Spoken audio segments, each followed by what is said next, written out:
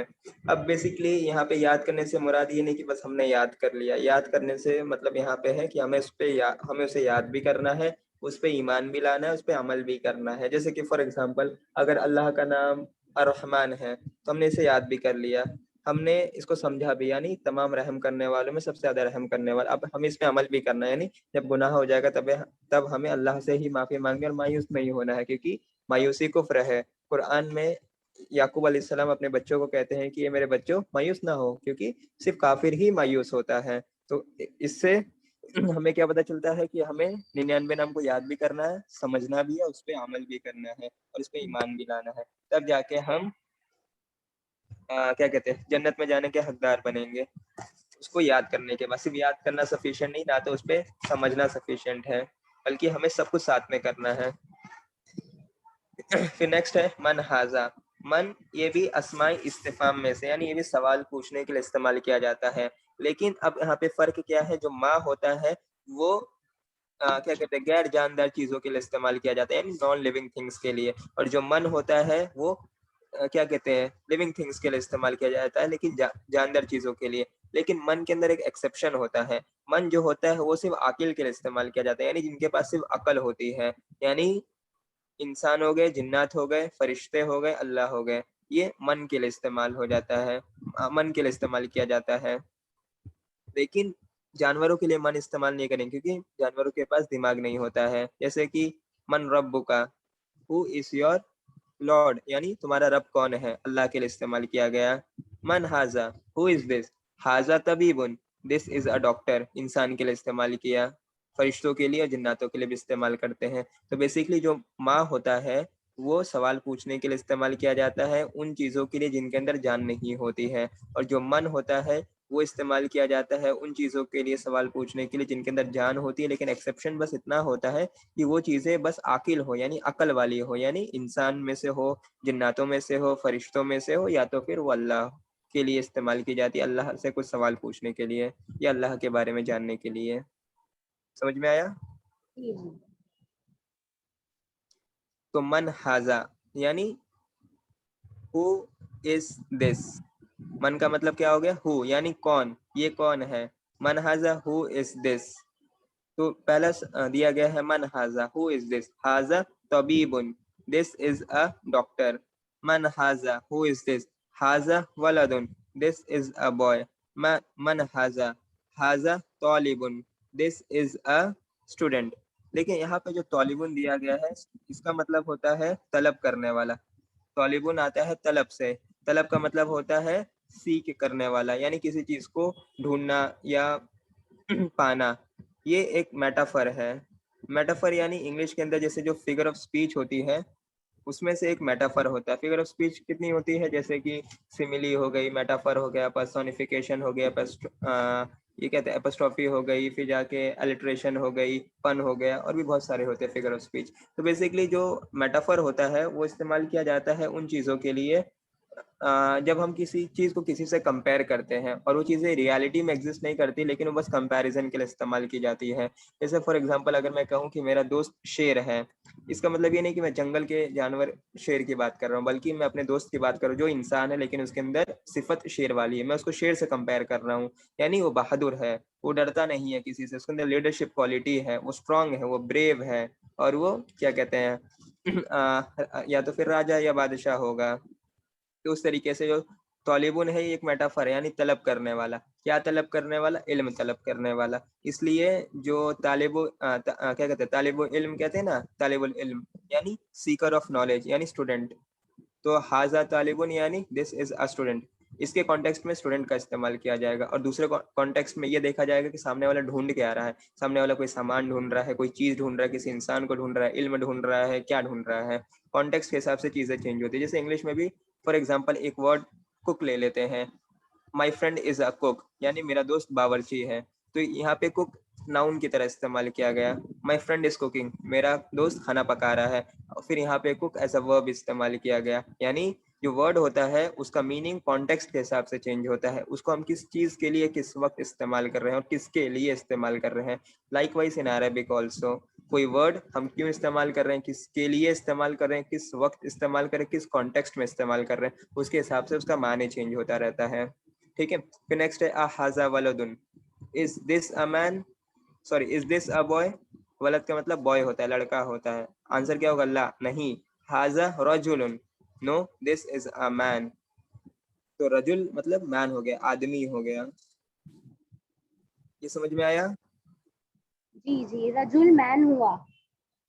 हाँ, रजुल मतलब मैन, वलद मतलब लड़का यानी बॉय।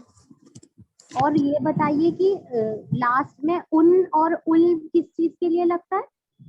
जो अगर स्टार्टिंग में वर्ड के अलिफ लाम नहीं लगता है तब तनवीन लग जाता है, और अलिफ लाम लगता है तो आखिरी लेटर में पेश आ जाता है। तो रजुलुन में देखिए अलिफ लाम नहीं लगा इसलिए तनवीन लग गया, रजुलुन हो गया वो।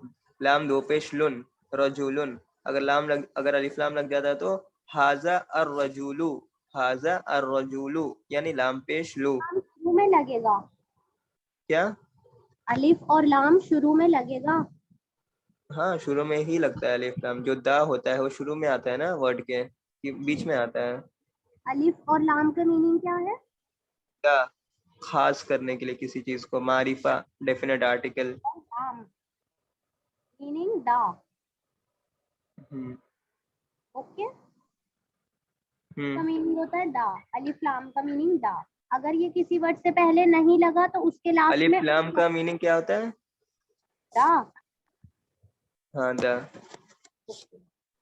और अगर ये किसी वर्ड से पहले नहीं लगा तो लास्ट में उन लगेगा। हाँ, तनवीन लगती है, दो पेश लगता है। मतलब तन्वीन, तनवीन दो पेश। तनवीन मतलब दो पेश नहीं होता है, तनवीन मतलब दो जबर दो जेर दो पेश होता है। तनवीन का मतलब एक दो, हिस्सा दो पेश होता है, यानी दो। दम्मतई जिसको कहते हैं। Okay okay. जैसे कि फॉर एग्जांपल मेरे घर में इंसान रहते हैं। अब इंसान में लड़का भी होता है, लड़की भी होता है, बच्चा भी होता है, बच्ची भी होता है। तो मैंने एक जनरल सेंस में कह दिया तनवीन, और एक स्पेसिफाई करने मेरे घर पे मान लीजिए कि एक आदमी और एक औरत और दो बच्चे, इस तरीके से मैंने स्पेसिफाई कर दिया। आखिरी में तनवीन लगता है, मतलब दो पेश की कैटेगरी में आता है। और स्पेसिफिक करने के लिए आखिरी में दम्मतईन लगता है, यानी दो पेश लगता है।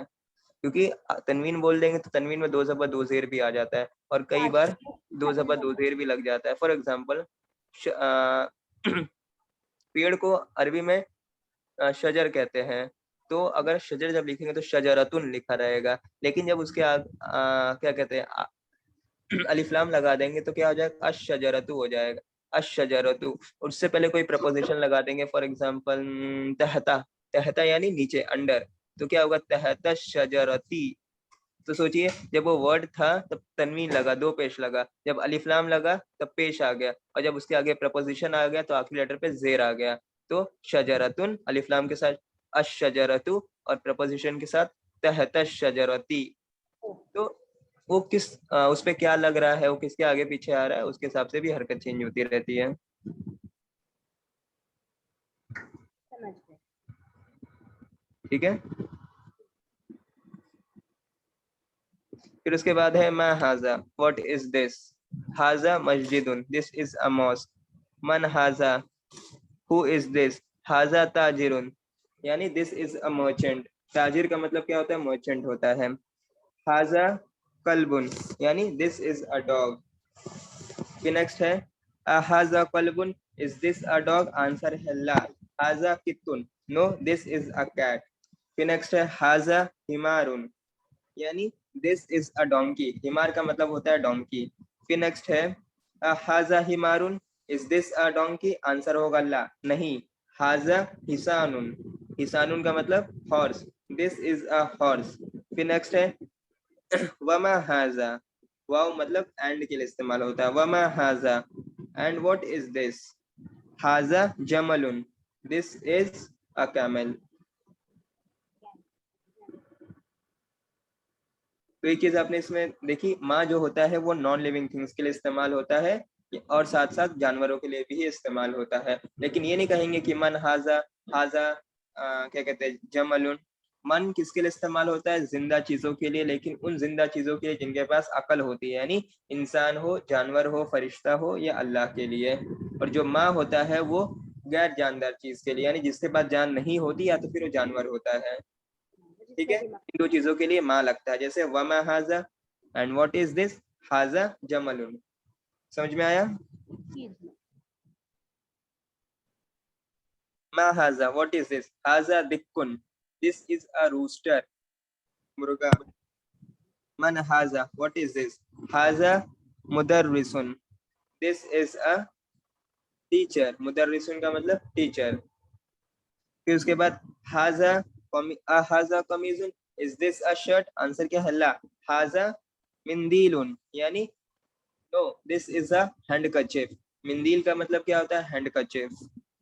फिर उसके बाद नेक्स्ट है इकरा व अक्तुब, रीड एंड राइट। फिर मा हाजा, हाजा कलमुन, हाजा कलमुन के बाद फिर हाजा कल्बुन। फिर उसके बाद मन हाजा, हाजा तबीबुन, हाजा जमलुन, हाजा कल्बुन ला, हाजा कित्तुन, हाजा क्या लिखा है, हाजा दीकुन नाम। फिर उसके बाद हाजा हिसानुन ला, हाजा हिमारुन, हाजा मिंदीलुन, हाजा वलदुन नाम। मन हाजा, हाजा रजुलुन। समझ में आया। जी जी।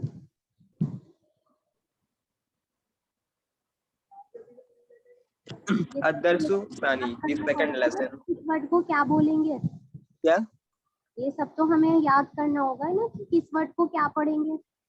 ये सब तो आपको याद करना पड़ेगा, इसलिए मैं आपको रिकॉर्डिंग भेज दूंगा, आप रिकॉर्डिंग सुनिएगा और फिर जाके सबके मीनिंग्स लिखिएगा। बेसिकली अभी मेरा काम बस आपको 3 लेसन अच्छे से पढ़ा देना है, बाकी आप वो शेख पढ़ाएंगे। बाकी आप 3 लेसन मैंने जो बता रहा हूँ उसी को अच्छे से पढ़ लीजिए, that is sufficient for you. फिर उसके बाद वो जैसा पढ़ेंगे आप आगे पढ़ते रहिएगा। 3-4 महीने के बाद कोई कोर्स ज्वाइन करने से अच्छा 2-3 दिन मेहनत कर लीजिए और फिर जाके कवर अप कर लीजिए। पढ़िए आगे। अदरसु सानी दी सेकंड लेसन। जालिका, जालिका भी इसमें इशारा यानी डेमोन्स्ट्रेटिव प्रोनाउन है, ये दूर के लिए इस्तेमाल किया जाता है, यानी दैट। जालिका का मतलब हो गया दैट। मा जालिका यानी व्हाट इज दैट। तो बेसिकली हमें ये दरअसल लुगतुल अरबिया में हमें अपनी वोकैबुलरी अच्छी करनी है, यानी नए नए वर्ड्स के बारे में जानना है। अब जिंदा चीजों के लिए क्या लगेगा, गैर जिंदा चीजों के लिए क्या लगेगा, इसको सीखेंगे। फिर इसके बाद अब तनवीन किस पे लगेगी, जबर किस पे लगेगा, ज़ेर पेश किस पे लगेगा, वो सीखेंगे। तो यानी स्टेप बाय स्टेप सीखेंगे, पूरा ग्रामेटिकल स्ट्रक्चर सीखेंगे। जब हमें स्ट्रक्चर मालूम होगा तभी हम एक सेंटेंस फॉर्मेशन कर पाएंगे, जब सेंटेंस फॉर्मेशन कर पाएंगे तभी हम ठीक से अरबी बोल पाएंगे, वरना गलत अरबी बोलेंगे हम। इसलिए स्टेप बाय स्टेप चलेंगे। स्टार्ट कुछ नए वर्ड्स भी सीखेंगे कि कब अलिफ लाम लगता है, कब नहीं लगता है, कब जबर जेर पेश लगता है, किसको कैसे पढ़ते हैं, किसका स्ट्रक्चर कैसे होता है, कौन जिंदा कौन गैर जिंदा चीजों के लिए इस्तेमाल होता है, कौन मर्द के लिए इस्तेमाल होती है, कौन सी चीज औरतों के लिए इस्तेमाल होती है, कौन सी चीज जानवरों के लिए इस्तेमाल होती है। स्टेप बाय स्टेप सीखेंगे, ठीक है। फिर उसके बाद है मा जालिका यानी व्हाट इज दैट। आंसर है जालिका नजमुन, दैट इज अ स्टार। फिर हाजा मस्जिदुन, दिस इज अ मॉस्क। व जालिका बैतुन, and that is a house. हाजा हिसानुन, दिस इज अ हॉर्स। व जालिका हिमारुन, and that is a donkey. हाजा कलबुन, इज दिस अ डॉग। ला, जालिका कित्तुन, sorry, haza kolabun, is that a dog? La, zalika kittun, no, that is a cat. Ma zalika, what is that? Zalika sarirun, that is a bed. Next है man haza wa man zalika, who is this and who is that? Haza mudarrisun wa zalika imamun, यानी this is a teacher and that is an इमाम। इमाम का मतलब होता है leader. अब वो डिपेंड करता है कि हम उसको किस कॉन्टेक्स्ट में इस्तेमाल कर रहे हैं। मस्जिद का इमाम यानी जो नमाज पढ़ाता है, यानी तमाम लोगों को नमाज में लीड करता है। किसी सेना यानी किसी आर्मी का इमाम यानी जो कमांडर होता है, यानी जो सेनापति होता है। किसी घर का इमाम यानी जो फादर होता है, यानी जो मेल अर्निंग मेंबर या तो फिर जो सबसे बड़ा मेल में होता है वो इमाम होता है। इमाम बेसिकली मतलब लीडर होता है, लेकिन डिपेंड करता है कि हम उसको किस लिए किस जगह पे इस्तेमाल कर रहे हैं, ठीक है। तो यहाँ पे इमाम मस्जिद के इमाम से बात की जा रही है, क्योंकि देखिए यहाँ पे मस्जिद बनी है जिसमें वो नमाज पढ़ा रहे हैं, उनके पीछे जितने भी मुक्तदी नमाज पढ़ रहे हैं, यानी वो नमाज में लीड कर रहे हैं, यानी नमाज में वो लीडर है, ठीक है। फिर मा जालिका, व्हाट इज दैट। जालिका हजरुन, दैट इज अ स्टोन। फिर उसके बाद हाजा सुक्करुन व जालिका लबनुन, this is a sugar, this is sugar and that is milk, यानी ये चीनी है और वो दूध है। इकरा व अक्तुब, हाजा सुक्करुन व जालिका लबनुन। मन जालिका, जालिका इमामुन। अजालिका कित्तुन, ला, जालिका कल्बुन। मा हाजा, हाजा हजरुन। फिर उसके बाद नेक्स्ट दिया है अल कलिमतुल जदीद। कलमा का मतलब क्या होता है, वर्ड होता है। जदीद का मतलब न्यू होता है, यानी द न्यू वर्ड्स। इसके अंदर इमामुन, हजरुन, सुक्करुन, लबनुन ये सब इस्तेमाल किया गया है। इमामुन का मतलब लीडर होता है, हजरुन का मतलब स्टोन होता है, सुक्करुन का मतलब शुगर होता है और लबनुन का मतलब मिल्क होता है। ये समझ में आया।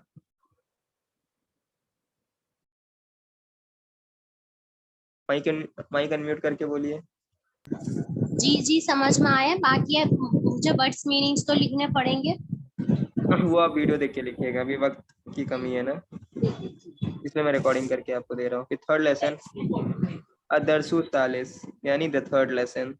देखिए जब देखिए माइक म्यूट कर दिया करिए क्योंकि बैकग्राउंड से आवाज आती है। जब मैं कुछ पूछूं तब अनम्यूट करके जवाब दे दिया करिए। फिर उसके बाद देखिए इसके अंदर दिया है बैतुन अल बैतु, जैसा कि मैंने आपको पहले बताया था, अलिफ्लाम यानी मारिफा और फिर जाके अलिफ नाम ना लगना यानी आखिर में तनवीन लगना यानी नकीरा के लिए। तो बैतुन का मतलब होता है अ हाउस और अल बैतु का मतलब होता है द हाउस, ठीक है। ये किसी चीज को खास करने के लिए इस्तेमाल किया जाता है। फिर नेक्स्ट है किताबुन यानी बुक, आ बुक। और फिर उसके बाद है अल किताबु यानी द बुक, कलमुन अ पेन, अल कलमु द पेन, जमलुन, जमलुन का मतलब बताइए, याद है? Camel, a camel. फिर उसके बाद अल जमलू का मतलब दी कैमल। वर्ड्स याद करिएगा, ठीक है सारे। फिर अल कलमु मकसूरुन यानी द पेन इज ब्रोकन, अल बाबू मफ्तूहुन द डोर इज ओपन। फिर उसके बाद लिखा है अल वलदु जालिसुन वल मुदर्रिसु वा।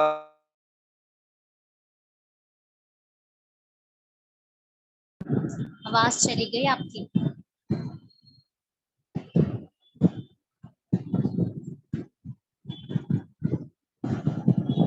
नेट तो नहीं हेलो, खत्म होगा। हेलो, आवाज आ रही है? जी जी आगे। फिर नेक्स्ट दिया है अल वलदु जालिसुन वल मुदर्रिसु वाकिफुन। जालिसुन जलसा का मतलब होता है बैठना, वाकिफुन का मतलब होता है खड़ा होना। यानी अल वलदु जालिसुन यानी द बॉय इज सिटिंग, वल मुदर्रिसु वाकिफुन and the teacher is standing. ठीक है। फिर उसके बाद लिखा है अल किताबु जदीदुन वल कलमु कदीमुन, यानी the book is new and the pen is old. जदीद का मतलब होता है नया, न्यू, और कदीम का मतलब होता है पुराना यानी ओल्ड। तो यानी द बुक इज न्यू यानी किताब नई है, वह कलमु कदीमुन, और जो कलम है वो क्या है, पुरानी है। ये उसके बाद दिया गया है अल हिमारु सगीरुन, क्या लिखा है फिर, वल हिसानु कबीरुन। हिमार का मतलब डोंकी होता है, गधा, और सगीर का मतलब होता है स्मॉल, छोटा। हिसान का मतलब होता है हॉर्स, और कबीर का मतलब होता है बिग, यानी the donkey is small and the horse is big. फिर उसके बाद नेक्स्ट दिया है अल कुर्सी मकसूरुन द चेयर इज ब्रोकन, अल मिंदीलु वस वसीफुन यानी द हैंडकरचीफ इज क्लीन। फिर उसके बाद ये अलमाऊ बारिदुन, अलमाऊ का मतलब होता है वाटर, और अलिफ्लाम के साथ लगा इसका मतलब द वाटर। बारिदुन का मतलब होता है ठंडा यानी कोल्ड, यानी द वाटर इज कोल्ड। फिर उसके बाद है अलकमरु जमीलुन, यानी अलकमर का मतलब क्या होता है, चांद, जैसा मैंने पहले बताया था। जमील का मतलब होता है खूबसूरत यानी beautiful, the moon is beautiful. फिर उसके बाद है अलबैतु करीबुन यानी द हाउस इज नियर, वल मस्जिदु बईदुन and the mosque is far. फिर उसके बाद है हल हजरु सकीलुन, सकीलुन का मतलब होता है भारी, हैवी। और फिर जाके वल वरकु खफीफुन, वर्क का मतलब होता है पेपर, कागज, और खफीफुन का मतलब होता है हल्का यानी लाइट। इसका मतलब क्या, तो इसका ट्रांसलेशन क्या होगा, अल हजरु सकीलुन वल वरकु खफीफुन, यानी the stone is light, sorry the stone is heavy and the paper is light.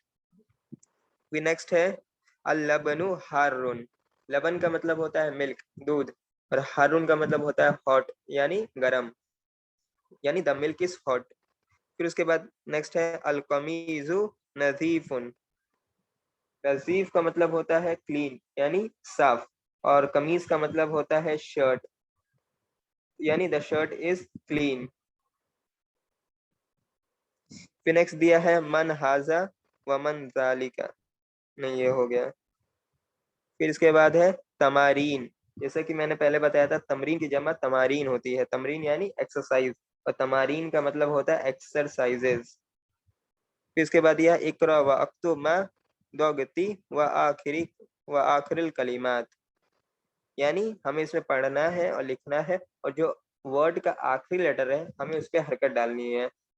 जैसे कि पहला दिया है मस्जिदुन, दो पेश लगेगा, क्यों, अलिफ्लाम के साथ नहीं आया है। फिर उसके बाद अब नेक्स्ट वाला अलिफ्लाम के साथ यानी पेश लगेगा, अल मस्जिदु, अल माउ माउन, अल बैतु बाबुन, कलमुन अल कलमु, अल कल्बु कल्बुन, कमीजुन वलदुन, अल हजरु अल वलदु, हिमारुन अल हिमारु, अल हिसानु हिसानुन। ठीक है। तो अलिफ्लाम के साथ आएगा तो आखिरी पे पेश लगेगा, और अलिफ्लाम के साथ नहीं आएगा तो आखिरी पे दो पेश लगेगा यानी तनवीन लगेगी। फिर नेक्स्ट है इकरा व अक्तुब, यानी पढ़ो और लिखो। फिर नेक्स्ट है अल मकतबु मकसूरुन, यानी द टेबल इज ब्रोकन। फिर अल मुदर्रिसु जदीदुन यानी द टीचर इज न्यू। अल कमीजु वसीखुन यानी वसीखुन का मतलब क्या होता है? डर्टी यानी गंदा। कमीज का मतलब होता है shirt, the shirt is dirty. फिर अल लबनु बारिदुन यानी द मिल्क इज कोल्ड। फिर उसके बाद है अल मस्जिदु मफ्तूहुन द मॉस्क इज ओपन। मफ्तूहुन का मतलब खुला हुआ, ओपन, जैसे कि स्टार्टिंग में था अल बाबु मफ्तूहुन यानी द डोर इज ओपन। फिर उसके बाद अल हजरु कबीरुन यानी द स्टोन इज बिग। अल लबनु बारिदुन वल माउ हारुन the milk is cold and the water is hot. ठीक है। अल मुहंदिसु जालिसुन वल मुदर्रिसु वाकिफुन। मुहंदिसु का मतलब होता है engineer, the engineer is sitting and the teacher is standing. ठीक है। फिर उसके बाद है अल कमरु बईदुन यानी द मून इज फार। फिर अल मिंदीलु नजीफुन यानी द हैंडकरचीफ इज क्लीन। समझ में आया? जी समझ आ गया।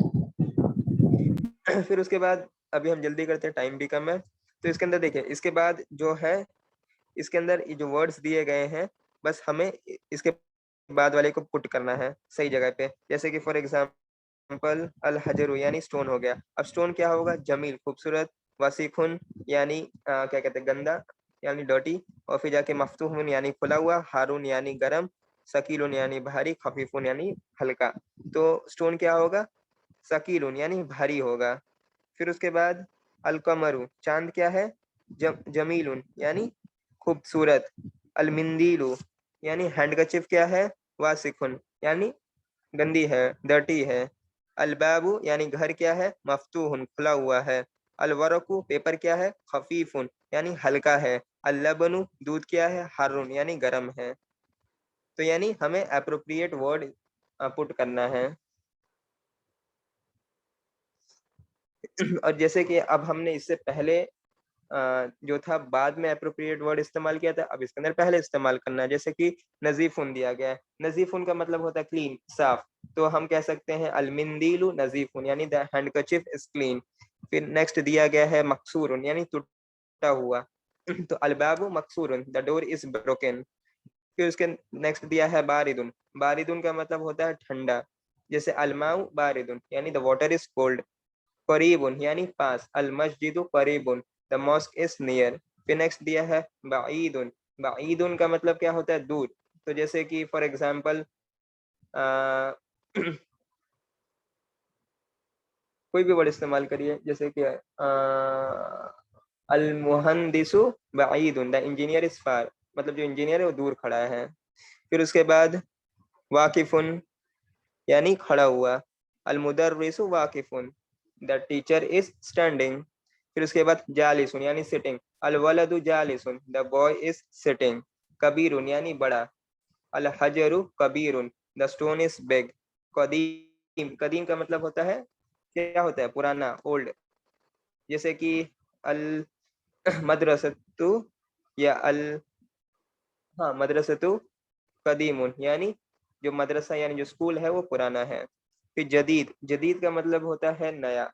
अल किताबु जदीदुन यानी द बुक इज न्यू।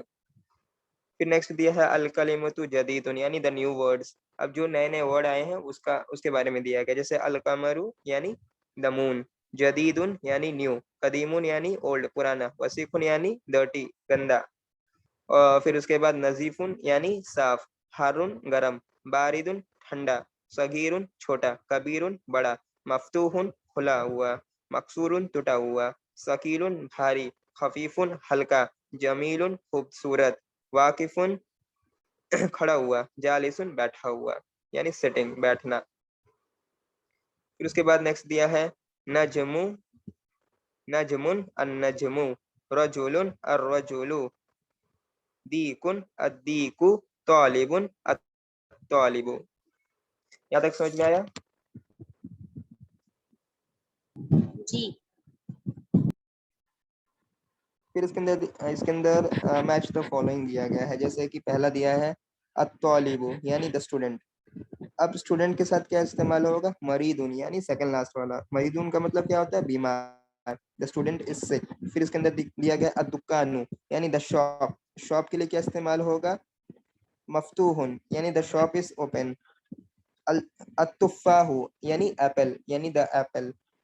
लजीजुन यानी tasty, the apple is tasty. अलमाउ यानी द वाटर। वाटर के लिए क्या इस्तेमाल होगा? हारून यानी द वाटर इज हॉट।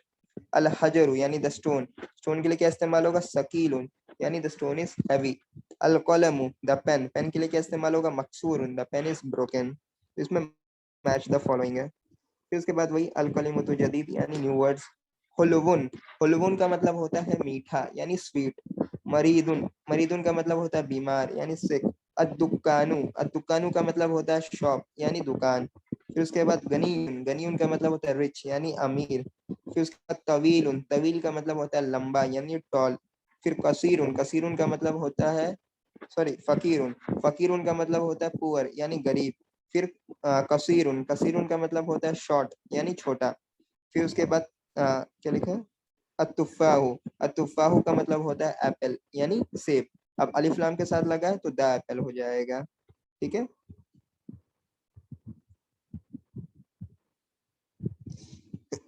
अब इसका बस तर्जुमा करना है। जैसे अन्नजमु बईदुन द स्टार इज फार यानी सितारा दूर है। अर्रजुलु वाकिफुन द मैन इज स्टैंडिंग। अस्सुकरु हुलवुन द शुगर इज स्वीट। अत्तालिबु मरीदुन द स्टूडेंट इज सिक। अद्दीकु जमीलुन द रूस्टर इज ब्यूटीफुल। अदफ्तरु जदीदुन द ऑफिस इज। दफ्तरु का मतलब क्या होता है? ऑफिस। ठीक है। और जदीदुन का मतलब होता है नया यानी द ऑफिस इज न्यू। अत्ताजिरु गनीयुन। ताजिर का मतलब merchant, the merchant is rich. गनी का मतलब होता है रिच। जैसे अल्लाह गनीयुन यानी अल्लाह क्या है? गनी है वो। यानी किसी को मतलब गनी मतलब वो होता है जिसके पास हद से ज्यादा होता है या बहुत ज्यादा होता है, उसे किसी की जरूरत नहीं होती है। जैसे उस्मान गनी कहते थे उनको, यानी ही वॉज वेरी रिच। उनको कभी किसी की जरूरत नहीं पड़ी सिवाय अल्लाह के। फिर उसके बाद है अद्दुकानु मफ्तूहुन। अद्दुकानु यानी द शॉप। मफ्तूहुन का मतलब खुला हुआ, द शॉप इज ओपन। अल वलदु फकीरुन यानी द बॉय इज पुअर। फकीर का मतलब पुअर, गरीब। अतुफ़ाहु लजीजुन द एप्पल इज टेस्टी। फिर उसके बाद नेक्स्ट आखिरी वाला दिया गया है अत्तालिबु तवीलुन वल मुदर्रिसु कसीरुन। अत्तालिबु तवीलुन यानी द स्टूडेंट इज टॉल। वल मुदर्रिसु कसीरुन द टीचर इज शॉर्ट। ठीक है। फिर तमारीन यानी एक्सरसाइजेस। अब इसके अंदर क्या करना है हमें? आखिरी लेटर के ऊपर हरकत पुट करनी है। जैसे कि अलबाबू पेश आ जाएगा, अत्ताजिरु पेश आ जाएगा, अन्नजमु पेश, अलकमरु, अद्दीकु, अलमाउ, अलसरीरु, अलबैतु, अलमस्जिदु, अर्रजुलु, अस्सुकरु, अलवरकु। ठीक है। फिर उसके बाद अब हमें इससे पहले कोई वर्ड पुट करना, जैसे अत्ताजिरु गनीयुन द मर्चेंट इज रिच। अत्तालिबु मरीदुन द स्टूडेंट इज सिक। और फिर अल मुदर्रिसु तवीलुन द टीचर इज टॉल। अत्तुफ़ाहु हुलवुन द एप्पल इज स्वीट। फिर उसके बाद अशुकरु लजीजुन यानी द शुगर इज टेस्टी। अब इसके अंदर हम उसको चेंज भी कर सकते हैं, जैसे कि अशुकरु हुलवुन द शुगर इज स्वीट। अत्तुफ़ाहु लजीजुन द एप्पल इज टेस्टी। ठीक है। फिर उसके बाद कसीरुन। कसीर का मतलब क्या होता है? बताइए क्या होता है कसीर का मतलब? कसीर का मतलब क्या होता है? बोलिए। शॉर्ट, छोटा। ध्यान दिया करिए क्लास में। कसीर का मतलब होता कसीर है मतलब छोटा। छोटा। हाँ, छोटा। ठीक है। तो फिर कसीर के लिए हम जैसे कि फॉर एग्जांपल इस्तेमाल करेंगे अल हिमारू, या तो फिर अल हिमारू कसीरुन द डोंकी इज शॉर्ट। फिर इसके अंदर दिया गया अल हुरुफुल कमरियतु वल हुरुफुल शमशियतु। हुरुफुल शमशियतु यानी the sun letters and the moon letters. Basically अरबी के अंदर जितने भी 28 लेटर्स होते हैं वो 14 और 14 यानी हुरूफ कमरी और हुरूफ शमसी में डिवाइड होते हैं। हुरूफ कमरी हुरूफ शमसी क्या होता है? अलिफ लाम के बाद अगर हुरूफ कमरी में से कोई भी लेटर आता है तो अलिफ लाम पढ़ा जाता है, और अलिफ लाम के बाद अगर हुरूफ शमसी में से कोई भी लेटर आता है तब अलिफ लाम में लाम को नहीं पढ़ते हैं। ये पहली चीज। दूसरी चीज, अगर हुरूफ कमरी वाले वर्ड से पहले कोई दूसरा लेटर आ जाए तब उस वर्ड के लास्ट लेटर को सीधा लाम से मिलाएंगे। और हुर्फ शमसी वाले वर्ड से पहले कोई दूसरा वर्ड आ जाए तो उस वर्ड के लास्ट लेटर को सीधा हुर्फ वाले लेटर से मिलाएंगे। जैसे फॉर एग्जाम्पल अल कमर, उसके आगे वाव लगा दिया तो उसको क्या पढ़ेंगे? वल कमर। व अल कमर नहीं पढ़ेंगे बल्कि वल कमर। और फिर जैसे एक और वर्ड हो गया इजा अशमसु, अशमसु में शीन है यानी हुर्फ शमसी है, इसको अशमसु पढ़ेंगे, लेकिन इससे पहले क्या इजा है, तो इजा का जो दाल है वो सीधा शीन से मिल जाएगा। इजा शमसु कानन नासु यकूलुर रसूलु अकीमुस सलाता। ठीक है, ये नूरानी कायदा में आता है। समझ में आया हुर्फ कमरी हुर्फ शमसी? जी जी। हाँ, तो हुर्फ कमरी हुर्फ शमसी पहचानने के 3 तरीके होते हैं। पहला वाइल स्पीकिंग, दूसरा वाइल रिसाइटिंग अल Quran, third while reading Arabic. तो पहला तरीका पहचानने का क्या होता है? जैसे किसी इंसान ने कहा अल्हम्दुलिल्लाह, उसने अलिफ लाम हा मीम दाल अलिफ लाम लाम हा सबको पढ़ा उसने, तो यानी ये हुर्फ कमरी है हा। अगर सामने वाले ने कहा अर्रजुलु, उसने अलिफ लाम में लाम को नहीं पढ़ा, यानी रॉ क्या है? हुर्फ शमसी है। हमें ये पता चल गया। कुरान में कैसे पता चलेगा? कुरान के अंदर लाम के ऊपर जज्म मिलेगा तो मतलब हुर्फ कमरी है, लाम खाली रहेगा, बाद वाले पे तशदीद होगी तो यानी हुर्फ शमसी है। अब तीसरा अरबिक, अरबिक के अंदर तो कोई हरकत नहीं होती, उस केस में फिर हमें देखना पड़ेगा कि अलिफ लाम के बाद हुर्फ कमरी है कि हुर्फ शमसी है। तो 3 अलग अलग केसेस में 3 अलग अलग तरीके से हम पता लगाएंगे कि सामने वाला वर्ड हुर्फ कमरी है कि हुर्फ शमसी है। कि तमारीन, इसके अंदर वही हरकत पुट करनी है और हमें बताना है कि ये हुर्फ कमरी हुर्फ शमसी है और उसका प्रोनाउंसिएशन भी करना है। जैसे आप इसको हम अब बैतू पढ़ेंगे कि अल बैतू पढ़ेंगे, तो हमें देखना है कि अलिफ लाम के बाद क्या है? बा आया है, तो ये हुरूफ कमरी में से है कि शमशी में से है, हमें ये पता लगाना है। तो हमें क्या पता है कि बा क्या आता है? हुरूफ कमरी में आता है, यानी लाम को पढ़ेंगे तो क्या होगा? अल बैतू, अद्दीकु, अल मुदर्रिसु, अल बाबु, अत्तालिबु, अस्सुकरु, अद्दफ्तरु, अल अखु, अर रसूलु। फिर उसके बाद अल वजहु, अस्सदीकु, अल कुरआनु, अस्सलातु, अल काबतु, अर्रासु, अल इस्बाउ, अस्साबुनु, क्या लिखा है? छोटा लिखा है। अस्साबुनु जुफ्रुन। फिर अल फजरु, अज़्ज़ुहरु, अल असरु, अल मगरिबु, क्या लिखा है? अल मगरिबु, अल इशाउ। ठीक है, इसके अंदर हमें ये वर्ड्स को पढ़ना है, हमें ये भी देखना है अलिफ लाम में से लाम पढ़ना है कि नहीं पढ़ना है, बेस्ड अपॉन हुर्फ कमरी और हुर्फ शमसी। अदरसु राबियु, ये 4th सर लेसन मैं है। उनकी हेलो सर, हाँ, सर मुझे उनकी जो 9 बजे क्लास होगी उनकी क्लास लेनी है वरना मिस हो जाएगी। वही मैं कह रहा हूँ कि आपका 3 लेसन पूरा हो गया और 1 घंटे में हो गया। अच्छा। ठीक है, और ये 4th लेसन अदर्स हो रहा भी हो, ये 4th लेसन है। तो 3 लेसन हो गया, तो देखिए कहाँ तक है। अगर 4th लेसन से थोड़ा आगे तो उनको बोल दीजिए कि 4 से थोड़ा स्टार्ट करने के लिए। ठीक है, चलिए ठीक है। समझ में आया आपको? जहाँ तक मैंने जी जी मुझे समझ में आ गया अल्हम्दुलिल्लाह। जहाँ तक आपने पढ़ा दिया अब मैं उनसे बोलती हूँ कि आप इस यहीं से पढ़ाना शुरू करें। आप दरसुल राबिया से, है ना? चौथा राबियो लेसन यानी है ये। 4th लेसन से। जी जी जी। चलिए, और आपने ये रिकॉर्डिंग छोड़ी है तो मैं इसको बाद में भी सुन लूंगी ना? हाँ ठीक है, मैं आपको रिकॉर्डिंग भेज दूंगा। ठीक है, जी जी भेज दीजिएगा।